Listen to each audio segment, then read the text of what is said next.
Hi, I'm John Hagan with Raymond James again. Wanted to be able to introduce you to Joe Humphreys from Zenith Bank, and Joe's going to be introducing the panel for our next event here. So Joe, come on up.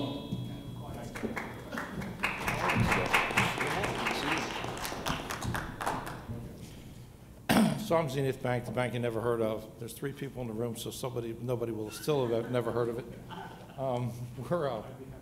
We're an 8-year-old, $3 billion bank that was private equity backed and started in right after the recession. The Zenith story is a business banking, business finance story. In this town, we finance government contractors and technology companies. We don't have any branches. We don't want any branches. We try to use technology instead of physical presence. The Zenith story ends on the 1st of January. We become part of Union Bank, not the Union Bank that's owned by Bank of Tokyo, but the Union Bank that's headquartered in Virginia. Will be the largest community bank headquartered in Virginia. The $13 billion in assets, and our aperture gets a lot wider. So that's it. That's exciting for us. So it's my pleasure to introduce the panelists and the moderator for today's Federal Cyber Acquisition session. Jerry McCrary is a senior procurement analyst at the OMB, where his portfolio includes cybersecurity and acquisition, supply chain risk management, contractor ethics, and conflicts of interest. He's a busy guy. Ross Nodurft serves as the chief cybersecurity team in the office of the federal CIO within OMB. In this role, he leads a team responsible for developing and driving implementation of cybersecurity policies for federal agencies. Roger Waldron is president of the Coalition for Government Procurement and brings more than 25 years of high-profile government contracting experience, including 20 years with the GSA. And our moderator is Robert Burton, a partner with Crowell and Mooring, the Government Contracts Group. He's a 30-year veteran of procurement law and policy development. He has served as Deputy Administrator of the Office of Federal Procurement Policy, the nation's top career federal procurement official. Rob? Well, good afternoon. Pleasure to be here. Thank you so much for the invitation. Joe, thank you for the nice introduction. So I have these distinguished folks with me here on the panel, so it's quite, I very want to appreciate Roger being here, and these folks from OMB. They are busy folks. So thank you very much, for taking time. So we're going to talk about cyber acquisition and the growing challenges facing both government agencies and contractors. So I want to set the stage, and then I'm going to ask each of the panelists to just make a big 3 or 5 minute overview statement with respect to their high-level thoughts regarding this whole topic. I think it's rather obvious this is a very important topic, and I think it's going to become even increasingly so as we move on. After everybody does a little overview, high-level comments, I'll ask them a series of questions, and then we'll be happy to take questions from the audience. But let me just set the stage here as to what's going on, like as if you don't know. But the President issued an executive order on May 11th, 2017, entitled Strengthening the Cybersecurity of Federal Networks and Critical Infrastructure. Now, this is nothing new, but basically this new administration is putting renewed emphasis on cybersecurity, and this executive order was somewhat unusual in that it was extremely long, and has just a number of requirements in it, a lot of reporting requirements and placed on the federal agencies. It pretty much was followed by the major hacking incident at IRS. You're very familiar with that. And the media coverage regarding a certain contractor who really was held accountable for its failure to secure taxpayer information at the IRS. I think there's a lot of lessons learned in that whole episode, and I think that it's a message to contractors in our community that if something goes wrong, it's really not good from a PR standpoint in particular. And I think it really does hurt your viability as a federal contractor. I think almost nothing could be so damaging as to rightly or wrongly be perceived as having something to do with a major federal hack with millions and millions of taxpayer records compromised. And perception is reality in this world. There's no question about it. Turning to the executive order, it mandates each federal agency to adopt the NIST cybersecurity framework to manage agencies' cybersecurity risk. Now, you are familiar with it, I'm sure. Before the executive order mandating the embracing of the NIST cybersecurity framework, it was used by a lot of agencies, and it was certainly, embraced. And I don't know that, but now it's mandated. Now it's actually a requirement. Then the EO places. And for you acquisition wonks, you'll be interested in the idea of more emphasis on shared IT services. So the EO, the executive order, requests an agency study examining the feasibility of transitioning all agencies to shared IT services, including email, cloud services, cybersecurity services. This is rather significant. I mean, the government's been debating shared services for a long time. It's been somewhat controversial. I think this executive order, the President's executive order, is pushing the pendulum more to the use of shared IT services, which is a little broader than just cybersecurity. The executive order requires multiple agencies to conduct an in-depth risk analysis and issue reports with recommendations for improving the nation's cybersecurity capabilities. And I think our panelists hopefully will be talking a little bit about those reports and the risk analyses these agencies are doing. Regulatory developments. Let's go back a year and a half. Let's go back to May of 2016. The FAR Council issued a final rule and a new contract clause that establishes minimum security controls over contractors' information systems that store, quote, federal contract information, defined as information provided to or generated under any government contract. So that's very broad definition that we're seeing the FAR Council adopt. That was followed in October of 2016 by the Department of Defense, which issued a final DFAR rule. And the DFAR rule is regarding protection of covered defense information provided to or generated by defense contractors. Again, very broad definition with respect to the DFAR rule. And that DFAR rule has been somewhat controversial and has got a mixed reaction from industry. June of 2017, moving right along, DoD hosted an industry information day to respond to the industry concerns about the new DFAR clause. And matter of fact, that DFAR clause is 204-7012. It's entitled Safeguarding Covered Defense Information and Cyber Incident Reporting. Just from the title, you can imagine that it places burdens on industry with respect to reporting. And I think a lot of folks in industry are viewing the DFAR clause as too burdensome. But we'll be hearing from some of our panelists on that too. I tell you, if you had gone to this particular Industry Information Day, sponsored by the Department of Defense, you would have seen a briefing with over 80 slides. And I got to tell you, there are about 100 words on every slide. And it's a lot of information. It's an avalanche of information. And I think it simply says, this is a very complex area, very complex. Of course, the government loves to make things even more complex. But it's not easy, and I think there's a lot of vulnerabilities here, not only for federal contractors, but federal agencies as well. So I am going to now turn to our panelists. I'm going to ask each one of them just to do a 3 to 5 minute overview of their high-level thoughts here on this very important topic. I'm going to start with OMB. I'm going to start with Russ. He works in the CIO's office at OMB. And then Jeremy, then I'm going to follow with you, my good friend from my old office at the Office of Federal Procurement Policy. So Russ, let's start with you. Sure. So thank you very much for having me on here. I work in the Office of Federal Chief Information Officer. What my team does is they derive a lot of their authorities. They derive them from the director, who gets them from FSMA.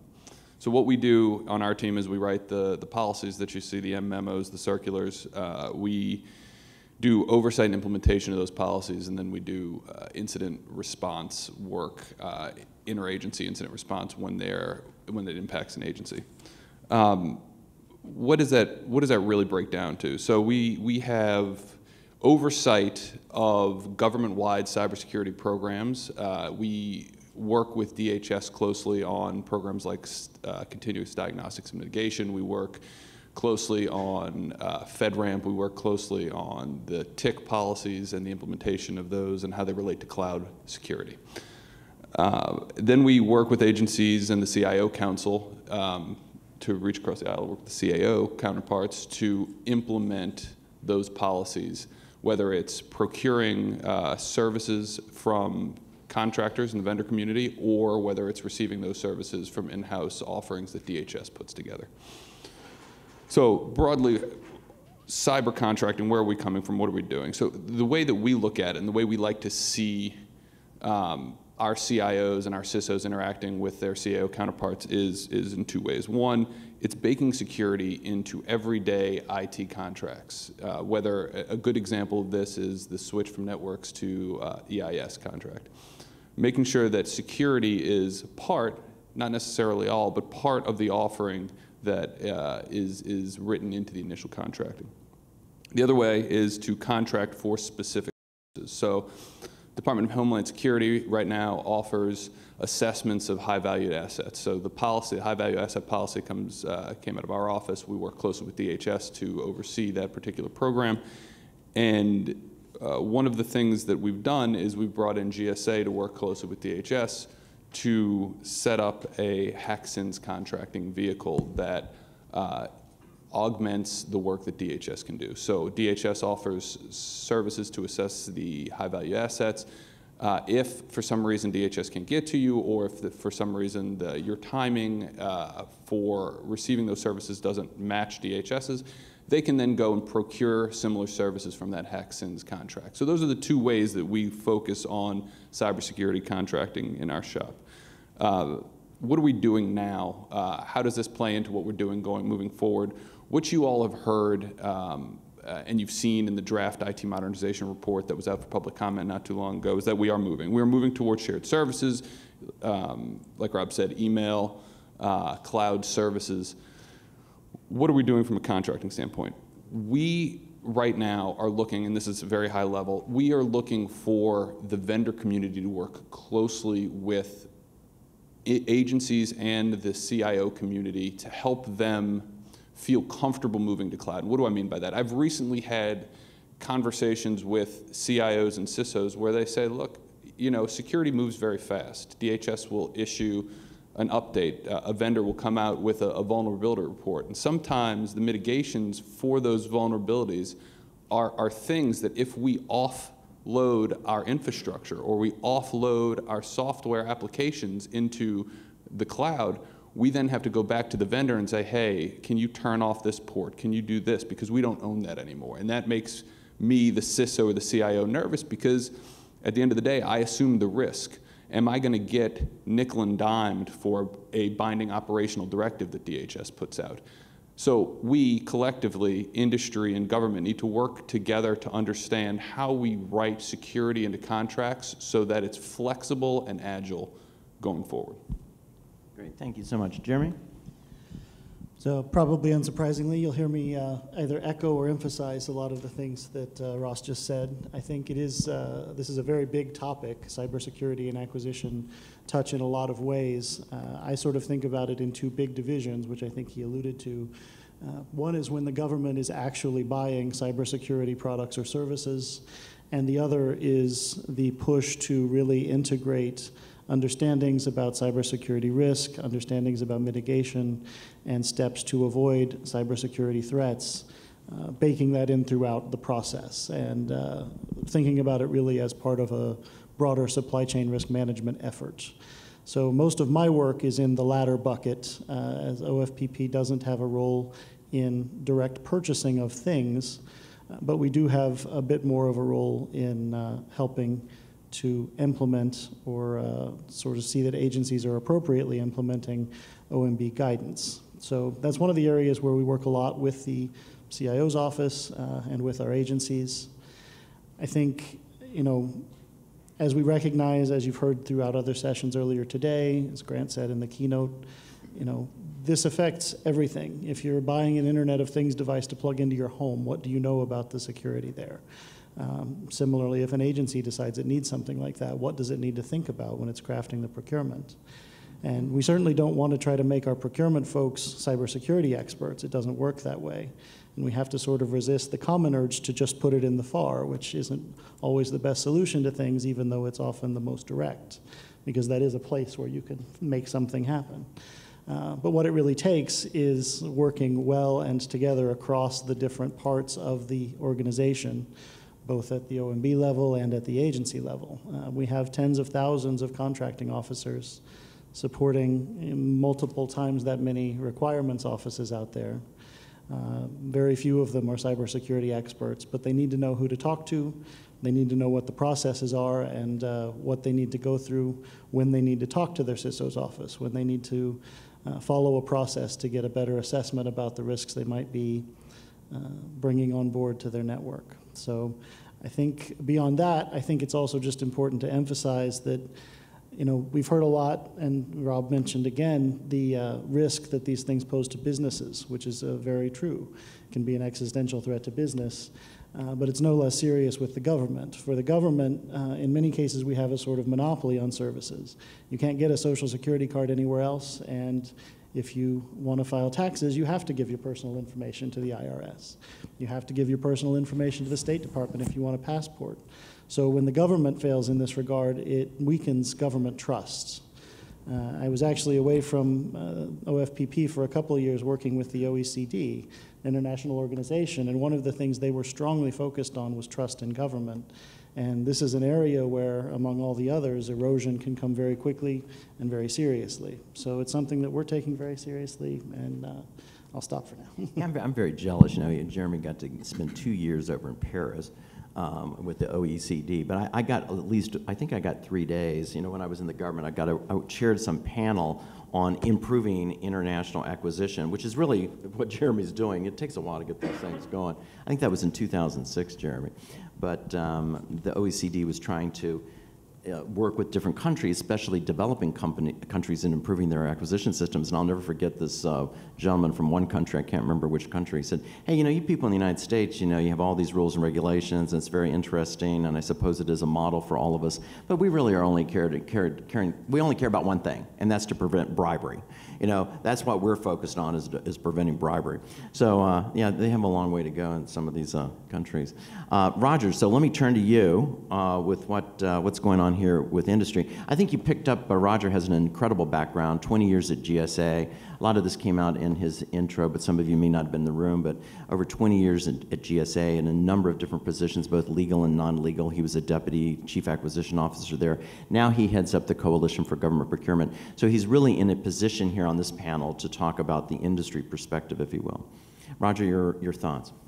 Thank you, Rob. Good afternoon, everyone.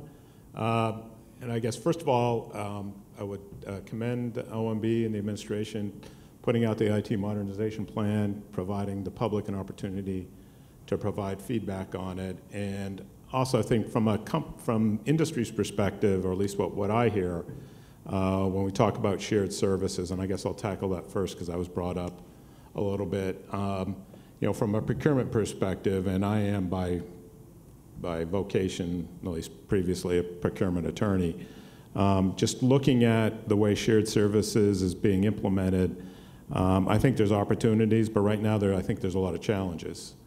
And when we're talking about the GSA platforms in particular, the hack sins were discussed a little bit and referenced a little bit earlier. And from an industry perspective, those are the highly adaptive cyber security line items on IT Schedule 70 that's managed by GSA. And there are 4 line items. There's cyber hunt, incident response, penetration testing, and risk and vulnerability assessment. And then now there's a move potentially to add 2 more sins. And what the feedback we're getting from industry is that it's confusing. It's confusing to industry. They're not necessarily organized or deliver the services that way, in that type of demarcation in terms of it. It's more about the service being embedded as part of an overall IT requirement. And the customer is also being confused by it. And traditionally, the way the schedules have worked in the past is there's a professional services line item, I think is 132-51, which is IT professional services, and cyber was embedded as part of that. And now it's been broken out, and there's other line items been broken out. There's health IT sins. This proliferation of sins, from an industry perspective, it increases their costs because of the way the schedules are constructed with the compliance and pricing requirements, price reduction clause. It increases their reporting requirements. And at the same time, trying to articulate the difference between cyber hunt and penetration testing and what all this means from a customer perspective, our members of the feedbacks are finding it challenging. And I think GSA would share that in their experience. So last year, fiscal year 2016, I believe the number is $2.1 million under the HACSINs.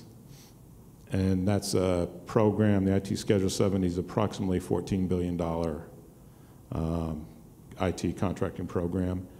And then in 2017, the numbers we see are 6.8 million, again, out of a $14-15 billion program.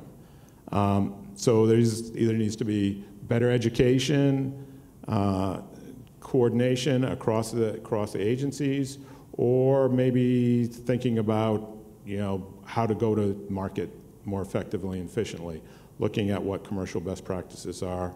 I think it's more of a question, and we hear it repeatedly, that cyber is part of a solution that an agency seeks. So there's contract vehicles like Alliant, GSA's Alliant program, COSP3 over at NIH, where the cyber requirements are part of the statement of work, the task order that's put out, and the contracts are structured more effectively to implement and execute to the customer's requirements. So, that's just some feedback that I'm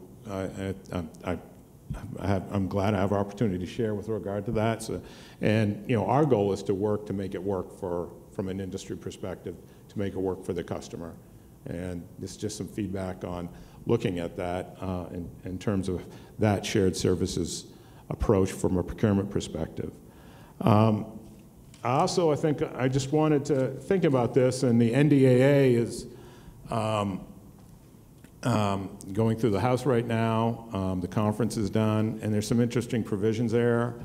First one I would just mention, and it's interesting to you guys' points, cyber is part of everything. There's Section 846, which used to be Section 801 of the House version, which is the provision with regard to commercial portals and the use of those. Some folks, in industry called it the Amazon provision originally. It's Section 801. The final language is a very thoughtful approach to looking at the use of e-commerce across to acquire goods and commercial goods and goods, currently just goods. And it requires GSA and the government to do a series of phased reviews, studies, implementations, and one of the things that's specifically called out in it is cyber and cybersecurity. And it's two aspects of it. Number one, that we heard is number one, the cybersecurity of the platforms themselves, to the extent government is directly connected to those platforms, which happens every day now, frankly, with people using a purchase card across the government. And number two, what is being purchased via any future, e-commerce platform that the government chooses to utilize, whether, how are you going to address counterfeit, cyber, in the context of those e-commerce transactions, what those requirements will look like and how you implement that. Those are the two areas that are going to be tackled. And then also, I would say the authorization bill, it does address some of the management. I'm not going to really focus on that. Management at DoD with regard makes tweaks with regard to the management cyber command. It also provides for a series of reviews of cyber vulnerabilities and a national cyber policy and a cyber posture review. But the interesting thing from a procurement geek's perspective is that there's a provision 1626, which is evaluation of agile acquisition of cyber tools and applications. And it basically directs the commander of U.S. Cyber Command to conduct an evaluation of alternative methods of developing acquiring and maintaining software-based cyber tools and applications. And it includes looking at agile development, looking at alternative procurement methodologies.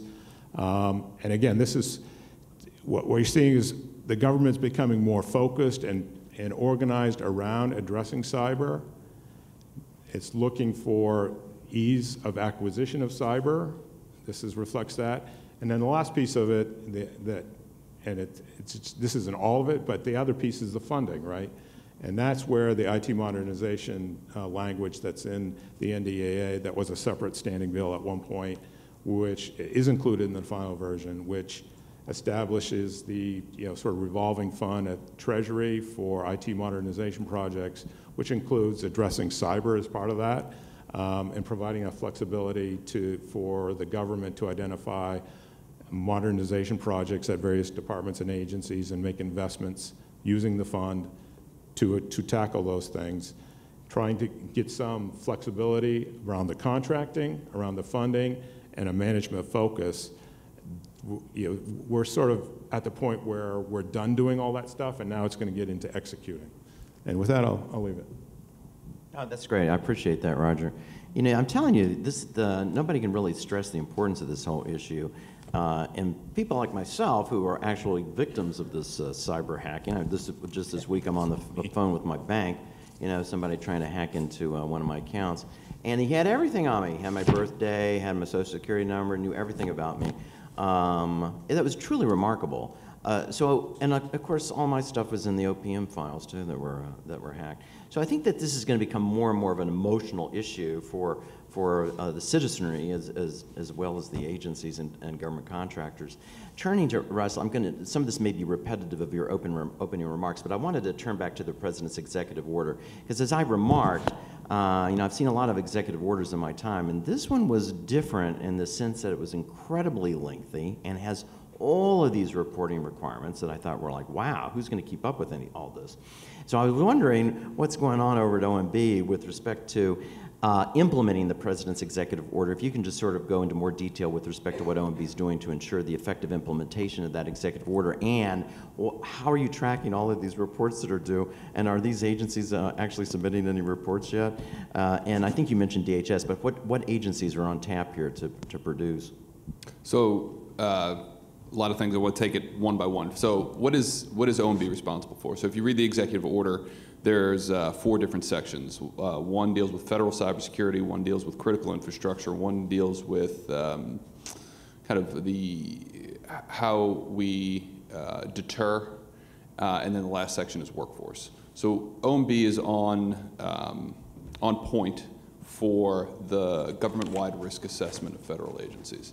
That report is completed and has been turned into the President per the executive order date. The other one that we participated in heavily is the IT modernization report, which we've been talking about. That report went out for public comment. It has come back, and we have received the comments, and the American Technology Council is currently going through those comments. We anticipate and hope that report will go to the President soon, and when it does, hopefully will be released back out for the public review. I don't have a date or time for that yet, but those are the 2 main OMB reports. Kind of to the broader series of reports there, this is a swag. I think it was roughly 15 or so or maybe a little bit less than that. But we participate with the interagency group that tracks those. I think the National Security Council is running point on keeping track of those, and I believe most are moving according to the timelines stated within the cybersecurity executive order. It's an interagency effort, frankly, to keep track of all that reporting and all that information. But it has been a process that has been very helpful in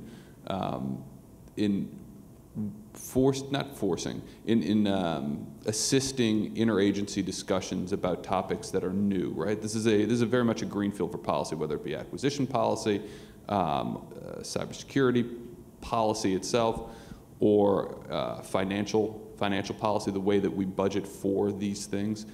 And I think that it's been exciting, frankly, to be part of all of those interagency discussions. Yeah, that's great. Well, congratulations on the leadership role that you're taking. in this whole area. Jeremy, turning to procurement. So procurement touches everything. I've always said, you know, acquisition touches everything.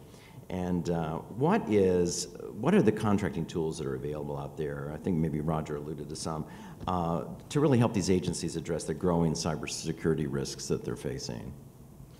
I think there are a few different ways to think about it. As Roger mentioned, and as Ross mentioned as well, there are some methods of centralizing what's purchased or centralizing the criteria for purchasing that can be very helpful in ensuring that the agencies that may not have as much maturity or technical capacity can benefit from the agencies that have more of a focus on this. As I mentioned, we're also looking at this in a sort of context of a broader supply chain risk framework, and to that extent, I think the procurement system in general is very robust in the different means that are available to address risks. So when you are worried about what you are buying, what it should do or what it cannot do, there are processes like technical requirements that can be drafted that exclude or include. So working with the CISO's offices to make sure requirements are appropriately detailed in that way is helpful. In cases where it needs to be very clear that the requirements are met, you can construct qualified bidders lists that you need to be pre-approved on to be able to sell to the government. When your concern is about who you are buying from or the source, we have processes like responsibility determination that can help us sort of address not only integrity and ethics concerns, but also capability concerns. And then the extreme of that is, of course, suspension or debarment.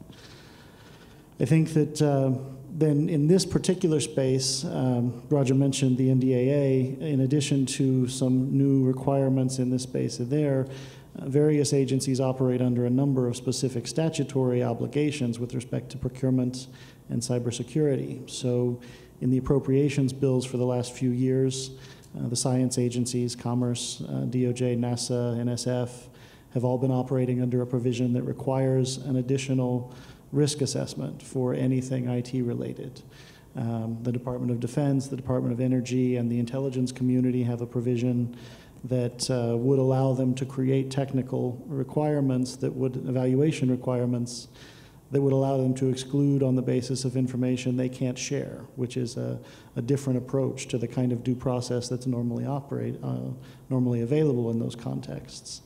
So those authorities, the latter type, have not been used by the agencies that have them, to my knowledge, but I think DoD at least views their existence as a deterrent by itself.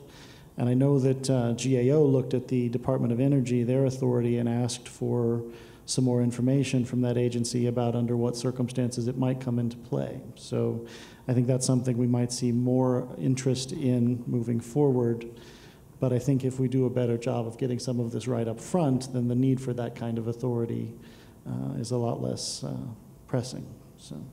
Oh, thanks, Jeremy. I appreciate that. I'm going to turn back to Roger now. Roger, you touched upon some of the contracting vehicles, in particular the GSA schedules, the GWACs. I'm interested, especially because of our folks here in the audience from industry, there are a lot of opportunities out there, right? I mean, there are plenty of opportunities. I'm looking at a study here from April of this year, indicating that 7,600 different companies are winning government contracts that are associated with cybersecurity services. But there are really only 6 contractors that are winning big dollars. So it's very fragmented, over 7,600 contractors. And also it was interesting in this study, not most, but 42%, that's significant, 42% of the contracts were standalone. They were actually standalone with separate RFPs, agencies going out for competition. 58% were off the schedules in the GWACs. Does that figure strike you? I mean, does that, the fact that it's not 58%, I guess you could say, well, that's not bad. But I am somewhat surprised with this move to centralization and category management and all these different initiatives to consolidate procurements on vehicles such as the schedules and the GWACs, that in the cyber world, it's 58% of contracting opportunities are pursued through those vehicles. Interested in what your view is on that, and maybe you'd just like to talk a little bit more too, just about those particular vehicles.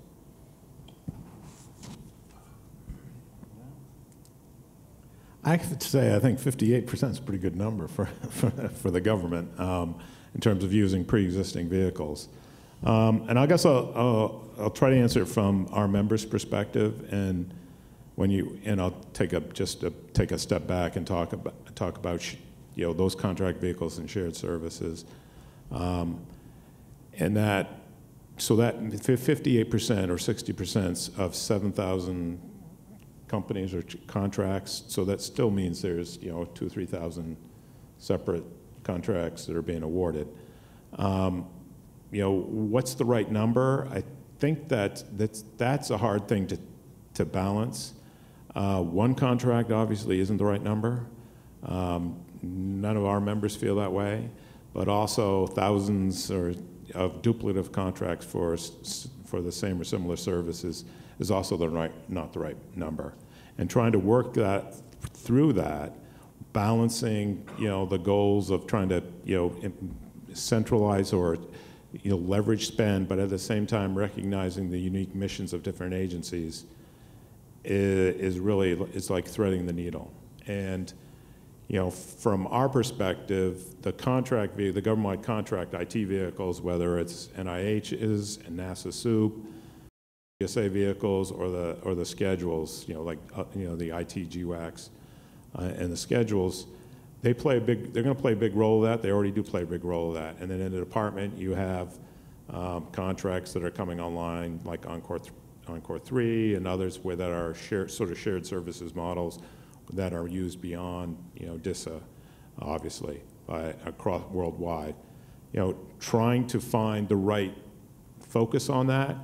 And what we see as positive is the idea that and I think it's being reemphasized in OMB's memo back in April when they were looking at the reorganization, modernization of government. That memo that specifically directed that agencies should use pre-existing contract vehicles first, look to those. Industry was very supportive of that, rather than creating new contract vehicles, expending bid and proposal costs. And these government-wide contracts, if they're managed right, can address both the goals of trying to create some uniformity, but at the same time provide the flexibility to meet agency unique requirements.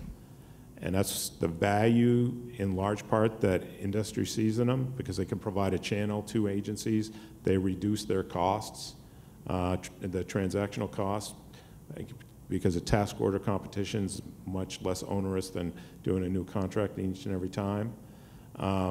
So yeah, I don't know if that really answers your question from a philosophical perspective, but the example you brought up, I think 58 is a pretty good number. 58% is a pretty good number. It could be better, but at the same time, balancing those and making sure you're addressing unique agency requirements in the context of using shared services is going to be, to us, the key to success.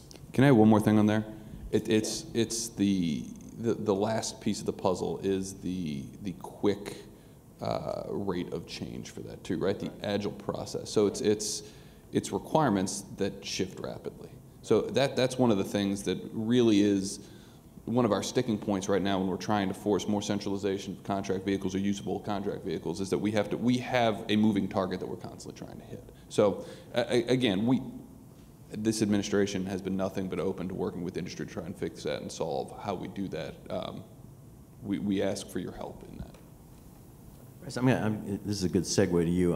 You had talked about the IT modernization report. I'm not sure everybody in the audience is familiar with that. I'm wondering if you could just give a little bit background on that, maybe elaborate a little bit more on the status. So the IT modernization report was one of the two,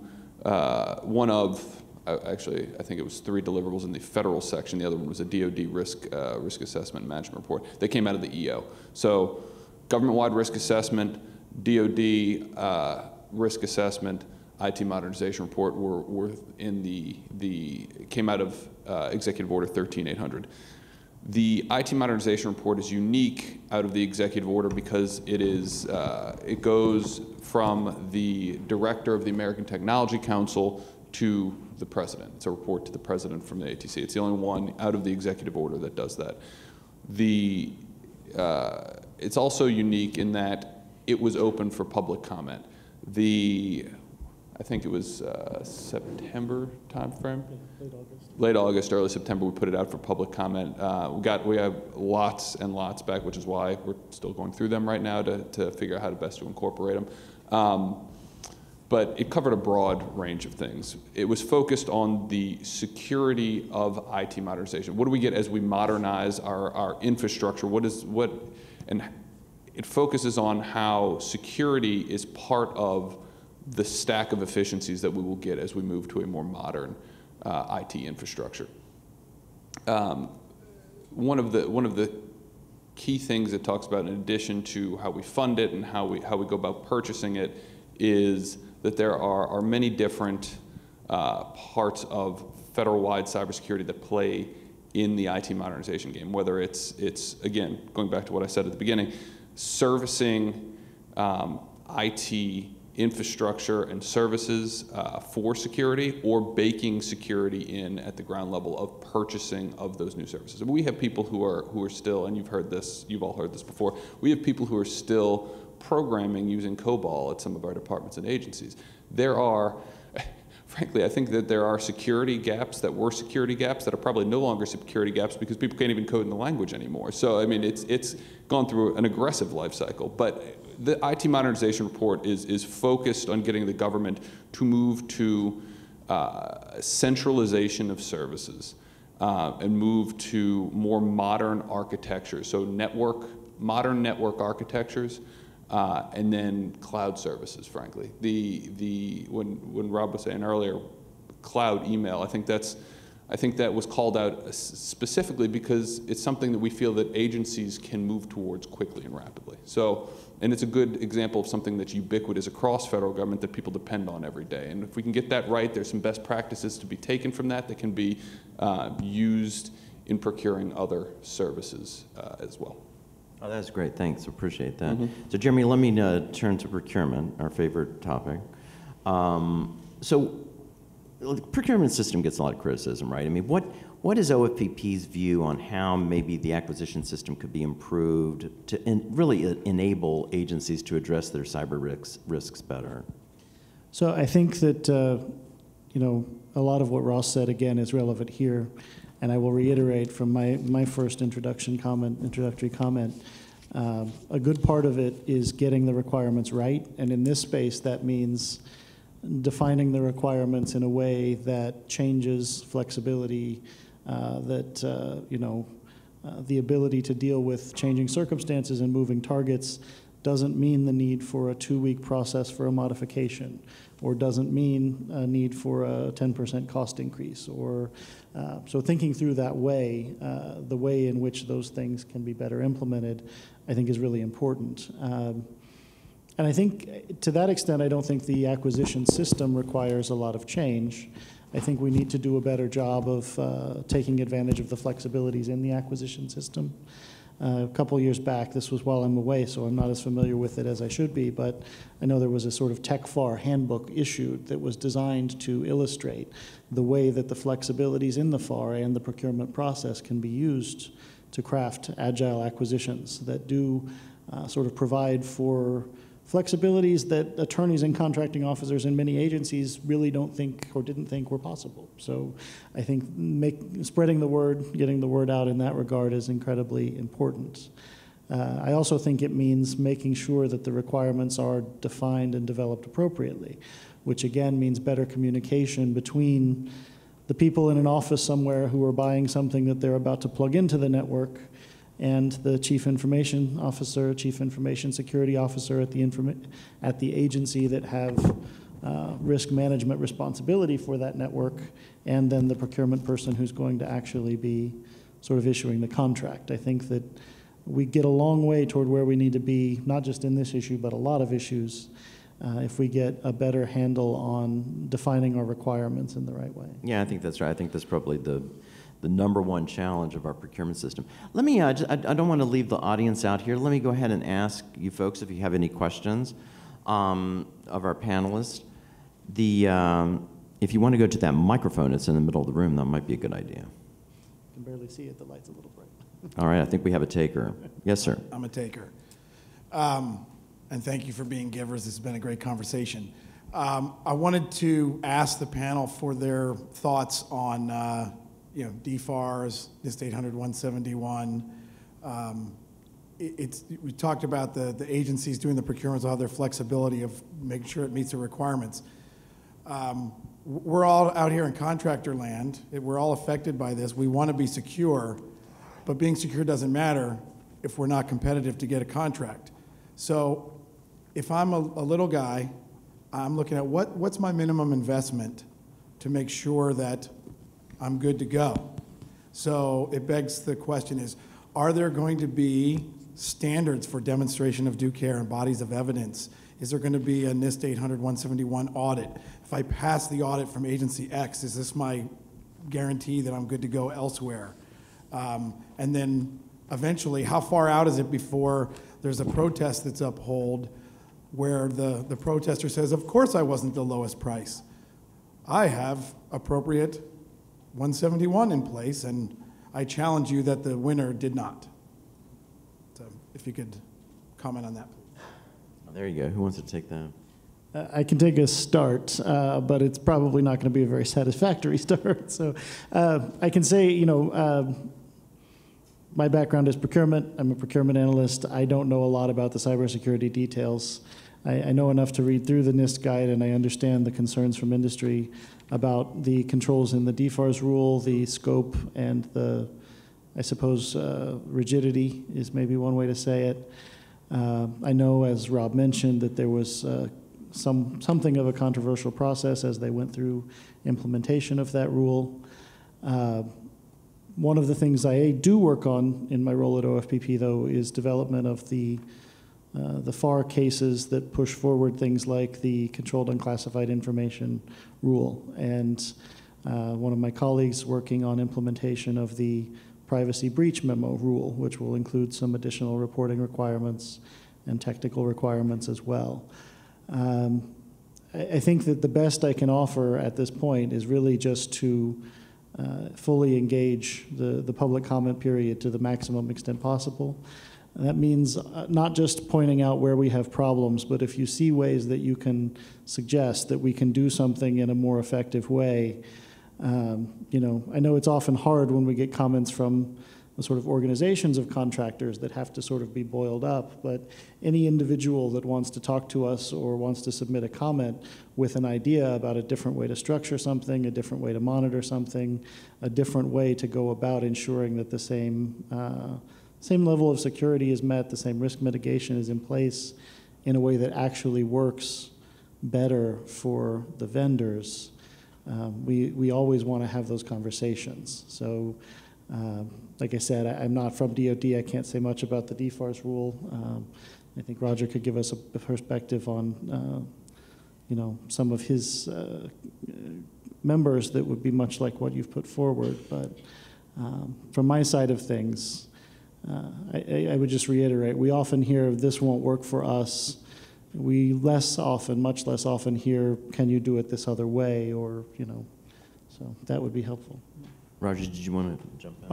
I just throw a few thoughts out there. And, first of all, I know that December 31st is the, quote, drop dead date. That's the date, as I understand it, that your system security plan needs to be in place, and that phased implementation can go beyond that, as I understand DoD's implementation. And you can hire third parties to assist in developing, and implementing your plan as part of that, if you so choose. And if you're a small business, I know that you're getting into your margins and you don't necessarily have the resources that others do. And I would point to, so I'm going to do a little self-serving thing here, okay? So I have a radio show. It's quite a segue, huh? It's called Off the Shelf. It's on Federal News Radio. I've just recently had Bob Metzger on there. He's a partner at Rogers, Joseph O'Donnell. He's a acknowledged cyber expert, and we walk through the clauses and what the contractors can expect and what the requirements are. I would encourage you to go take a listen. Bob also put together a set of Q&As for our members that laid out, the mechanics of the DFARS rules, the DFAR Cyber as we call it, and try to provide some insight and information for our member companies. So I would take a listen to the show. Also take a look, Shay Assad, the Director of Defense Procurement Acquisition Policy, he issued a memo on September 21st addressing the implementation. In that, it lays out some of DoD's responsibilities, in particular with regard to telling contractors what CDI is. And it also talks about the planned implementation and how the system security plan can be used for the phased implementation approach. And finally, it also talks about how implementing the NIST standard by companies, how that can be potentially used in source selection evaluation. So there's some guideposts there and some information that you could take advantage of and take a look at in particular. Okay? Great. Thanks, Roger. We're running up against the clock here, I'm afraid.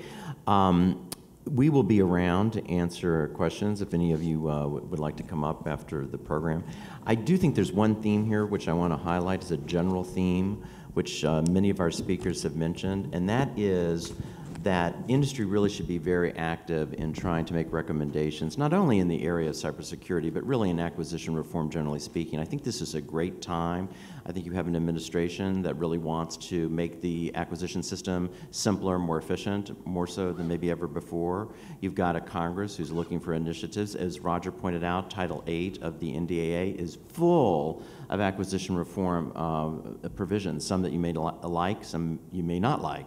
But the point here, I think, is take advantage this next year to really try to influence the acquisition system and try to improve the acquisition system, not only for cybersecurity risks, but for acquisition issues in general. Anyway, thank you very much for your time. Thanks so much for having us.